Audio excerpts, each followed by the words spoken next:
ताई.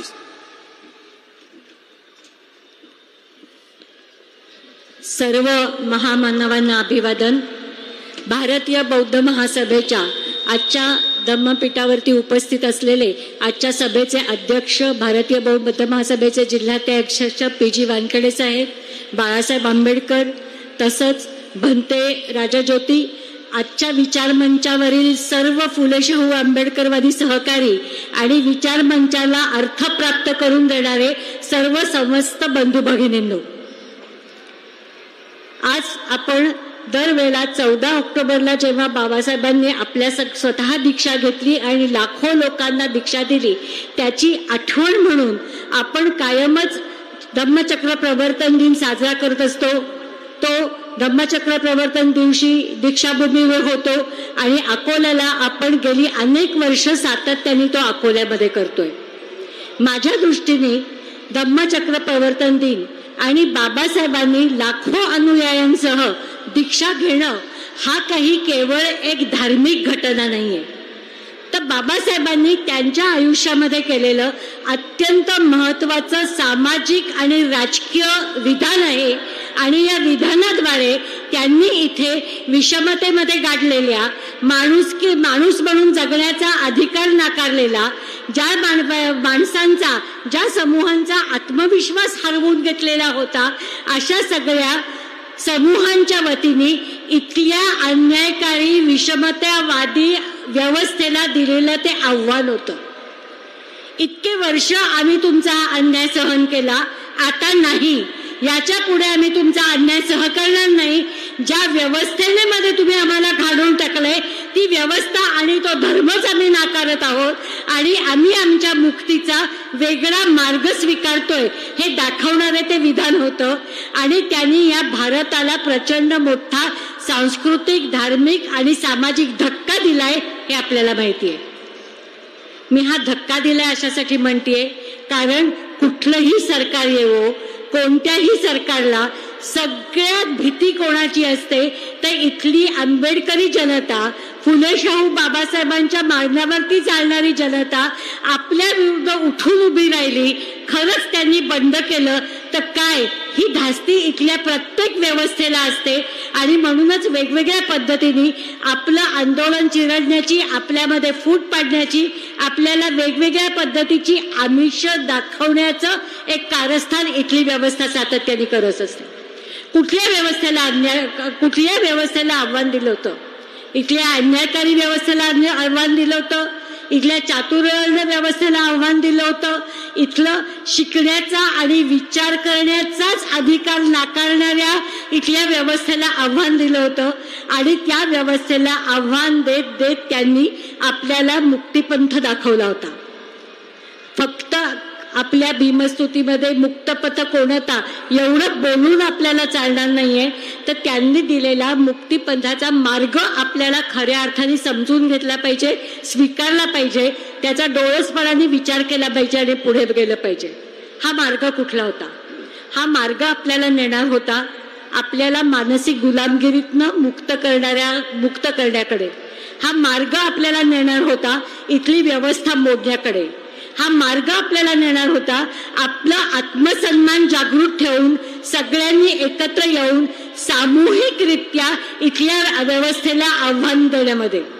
केवळ संगम नमामी म्हणून चालत नाही, तर संगम नमामीमध्ये इथे सामुदायिक जीवन जगण्याची, समाजाला बरोबर घेऊन जाण्याची जी काही शक्ती असते, जी काही ताकद असते, ती सामूहिकता जपण्याचा धडा आपण शिकणं याच्यामध्ये गरजेचं आहे. आणि म्हणूनच आपण वंचितांचा जेव्हा विचार करतो तेव्हा वंचितांमध्ये खूप मोठ्या प्रमाणावरती या व्यवस्थेचे बळी, जे आपल्यासारखे असंख्य बळी आहेत, त्यांना आपल्या बरोबर घेत या मुक्तिपथाकडे जाण्याची वाटचाल करण्याची गरज असते.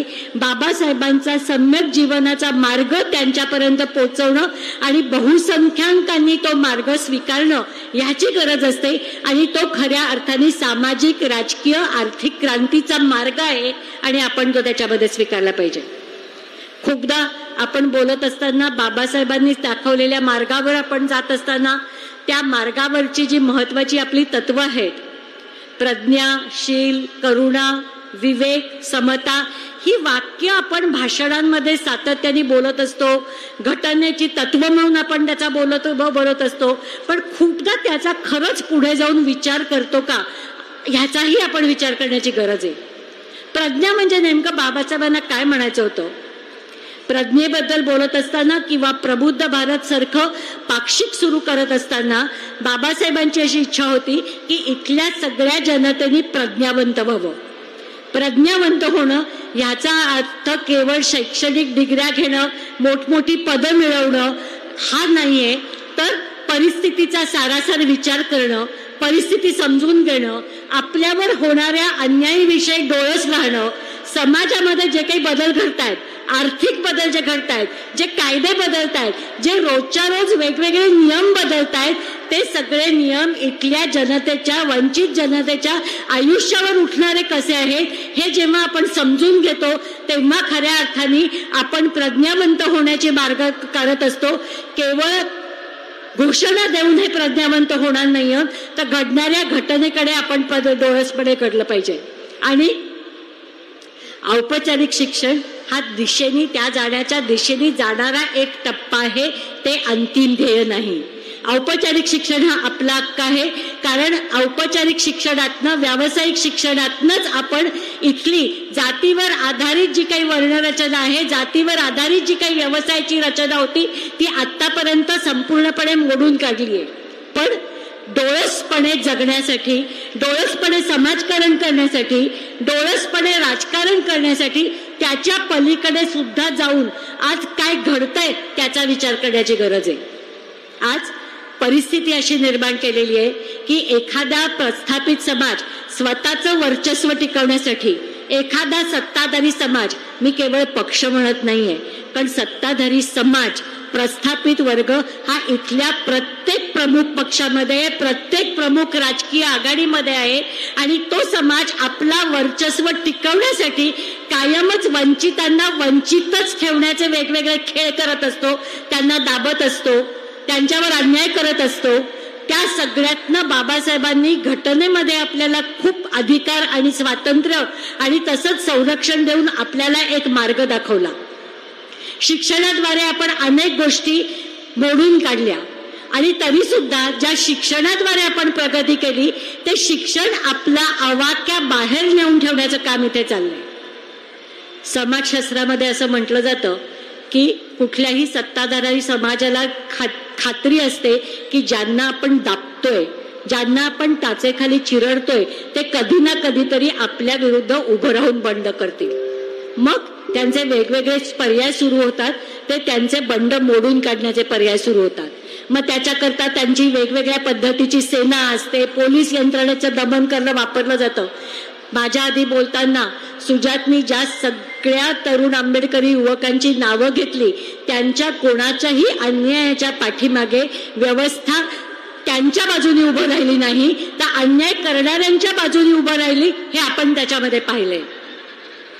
त्याच्याही पेक्षा पुढे जाऊन त्याच्यामध्ये हत्यार असतं ते धर्माचं, धर्मांधता बनवण्याचं, जातीयतेचं विष सगळ्यांच्या मनामध्ये कालवण्याचं, आणि सगळ्यात महत्वाचं असतं ते म्हणजे माणसाचा विचार करण्याचा मेंदूच बंद करून टाकायचं. आणि तो मार्ग असतो शिक्षणाचा. शिक्षणातनं एकदा तुम्ही विचार करण्याची शक्ती काढून टाकली, प्रश्न विचारण्याची शक्ती काढून टाकली, व्यवस्थेच्या बद्दलची उत्तरं शोधण्याची शक्ती काढून टाकली की आपोआप लोक प्रश्न विचारण्याचंच बंद होतात, आणि आत्ताचं भाजपचं जे राजकारण आहे ते मुळामध्ये पुढच्या पिढीचा मेंदू बंद करून टाकण्याचं राजकारण आहे. आणि त्याच्या विरुद्धचा संघर्ष हा आपला सगळ्यात मोठा सांस्कृतिक संघर्ष राहणार आहे. हा संघर्ष सोपा नाहीये, हा संघर्ष खूप कठीण आहे. त्यामुळे प्रज्ञा या शब्दाचा अर्थ करून घेतला पाहिजे. करुणा ही सर्व वंचितांबद्दलच करुणा ही आपल्या बरोबर असली पाहिजे.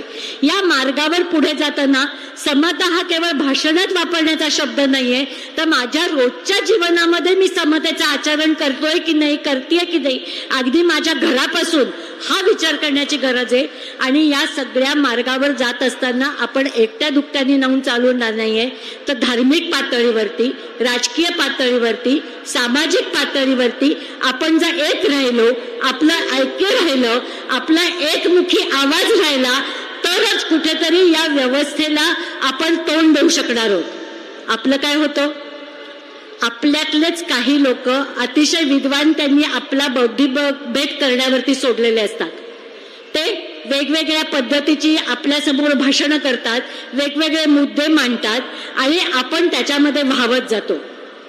आज गरज आहे ती ह्या व्यवस्थेला तोंड द्यायचं असेल तर सगळ्या समाजांनी एकमुखाने एकत्र राहण्याची आणि सर्व प्रस्थापित समाजाला आणि त्यांच्या वंचितांना दाबण्याच्या नीतीला विरोध करण्याची गरज आहे. आणि तोच खरं म्हणजे आपला धम्माचा लढा पण आहे. कारण तथागताने दिलेली दीक्षा ही कायमच अन्यायाविरुद्ध लढण्याची दिलेली दीक्षा होती, अन्याय सहन करण्याची नव्हती. आणि तोच आपला पुढचा जीवन मार्ग असणार आहे. एवढं बोलून मी आपली रजा घेते. जय भीम, नमो बुद्धाय.